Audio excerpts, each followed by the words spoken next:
Hey guys, Trainer DC here, coming at you with another video. After the Pokemon Winds and Waves reveal on Pokemon Day, I started to do some digging to see if we could surmise any more details about the games other than what they directly told us. So far, I made a video on this channel discussing the gimmick and how we have the icon for it revealed in the Japanese logos, card above to that video if you don't know what I'm talking about. But I started to look at the English logos and just compare them to the logos that we've had for prior generations of Pokemon. I feel like if you look at all of the logos from prior Pokemon games, you kind of see the evolution of the designs of the logos. We talked about this a little bit on the live stream, but like for example, for the first 4 generations, I think, we kind of just had basic white text with a black outline with the version underneath it. Then in Gen 5, they actually started to enhance it more and make a design for the logos, and it still had the version underneath it. Then in Gen 6, they dropped the versions for the 2 separate games, etc., etc. So I was looking at the designs for the Winds and Waves logos, and I started to realize a couple things about it. Number one, obviously, it seems like in the center of the logo,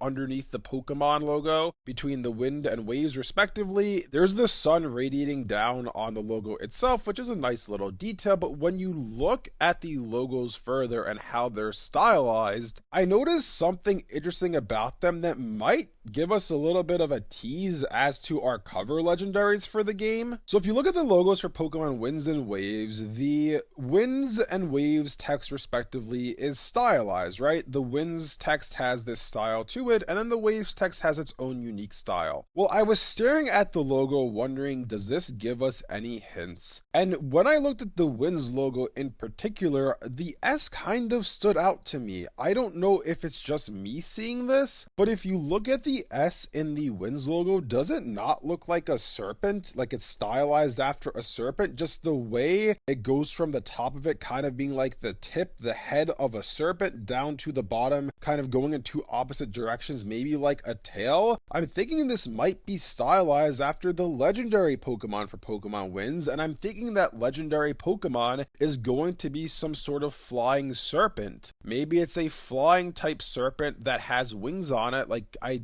don't know what game this is from, but kind of like there's like an angelic wings on a snake, or maybe it's some sort of mythology. I don't know. Maybe you know what I'm talking about, but maybe something based on that for the Winds legendary. And then when we go over to the Waves logo, to me, this one is a little bit less clear, but just the way the letters are stylized, it's kind of giving me like Viking vibes. So I looked at the W, the A, the V, the E, and nothing's really screaming out to me that, hey, this might be what the legendary is based on or the general shape of the legendary. But then when we got to the S again, I looked at it and said, is there anything we can take away from here? Because I very clearly do think that the S in Winds is shaped like a serpent and that we might be getting a serpent flying legendary for our Winds legendary. So I'm looking at the Waves one, and honestly, this one's a bit more of a stretch, but I'm kind of getting like Loch Ness Monster vibes to it, right? Because clearly the Winds legendary, I would imagine, is going to be a legendary Pokemon that has to do with winds, right? It has to do with the sky, given that that's the name of the game. And that would then in turn mean that the Waves legendary most likely has to do with the sea. So what if, in a way, these legendaries are both based off of serpents, and one of them is a flying serpent that maybe has wings on it, maybe it lives in the heavens, it lives in the clouds, and we have to go up into the sky to find it. It's like a sky island that it's hiding on. And then the Waves legendary is another type of serpent,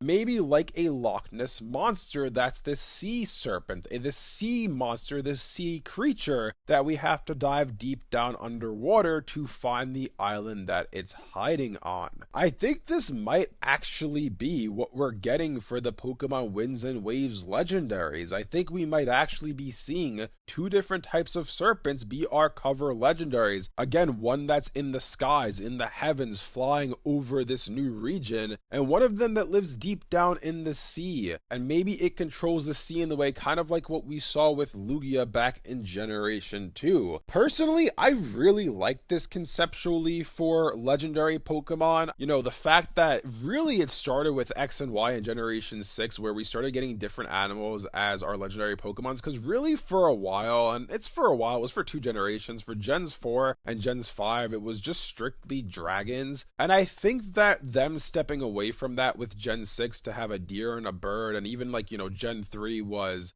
this Groudon kaiju monster with a whale and then a sky dragon, and obviously Gen 2 you have two types of birds, or if you want to call, a sea monster or a dragon and Lugia, I'll give you that. But my point being is I like that they've been doing very different animals for the more modern Pokemon regions. Like again, X and Y you had a deer, Sun and Moon you had a lion and a bat, Sword and Shield you had these two wolves, and then obviously for Scarlet and Violet they went back to two dragons, but they're kind of like lizards, so it's a bit different than the dragons we saw in Gens 4 and 5 respectively. And I think that the serpents would be a great way to again differentiate these legends from the legends that we've gotten before. You have this sky serpent and you have the sea serpent, so the question would be, if this is indeed the case, what typings would these Pokemon be? And I think very clearly, as I stated before, the Winds legendary is going to be a flying serpent, so it would inherently have the flying type, and the Waves legendary is going to be like a Loch Ness monster sea creature type serpent, so it's going to have the water type. Are these going to have a second typing though, or are they just going to be pure flying and pure water? That is the question here, and that's something that I really can't answer based on the information that we have now. If we look at the coloring of the logo, you can maybe argue that the Sea legendary, the Waves legendary, might be a water and poison type, or a water and psychic type, given that we see the wave underneath the Waves logo goes from this blue to this purple color. It's like a gradient in a way. So maybe that purple is representing that, hey, this legendary Pokemon for Waves is a water poison sea serpent or a water psychic sea serpent, since the purple coloring is representative of poison and psychic type respectively. If I had to pick one between the two, I would say a water and psychic type. If we go to the Winds logo, however, we look at it and it's kind of like this angelic wings is what I'm getting from the top left of the logo, the way it curves off. So maybe this flying serpent could be a flying fairy type as our Winds legendary. So we're going to get this flying fairy type serpent for Pokemon Winds, and this water psychic type sea creature, sea monster type serpent, maybe based on the Loch Ness monster for Pokemon Waves. I think that's what we're looking at here for the legendaries for Pokemon Winds and Waves. And look, this is just a theory. I might be completely wrong, but honestly, I think I might be onto something here, at least with the Winds one for sure. The Winds one, to me, just the way the S is stylized, is screaming a flying serpent to me. The Waves one is a bit more of a stretch, but if we're getting a flying serpent for Winds, it would make sense to get a Loch Ness monster sea creature type serpent for Waves. And I think the flying and fairy type and the water and poison type, or rather water and psychic, would be typings that would fit these Pokemon rather well. I feel like water and poison would be a bit of a weird typing for a cover legendary, so I think water and psychic would work better for Pokemon Waves, but nevertheless, I think I figured out the cover legendaries for Pokemon Winds and Waves. Anyways, let me know down in the comment section below what you guys think about all this. What do you guys think about my theory for the Winds and Waves legendaries respectively? We're getting this flying fairy type serpent for Pokemon Winds and a water psychic type sea monster, sea creature type serpent, maybe based on the Loch Ness monster for Pokemon Waves. Do you think I'm onto something here, or do you think I'm completely off my rocker and these logos mean absolutely nothing in regards to the cover legendaries for the game? Let me know down below. If you guys enjoyed this video, be sure to leave a like and subscribe to see more content like this from Trainer DC. Thanks for watching, and I'll see you guys next time.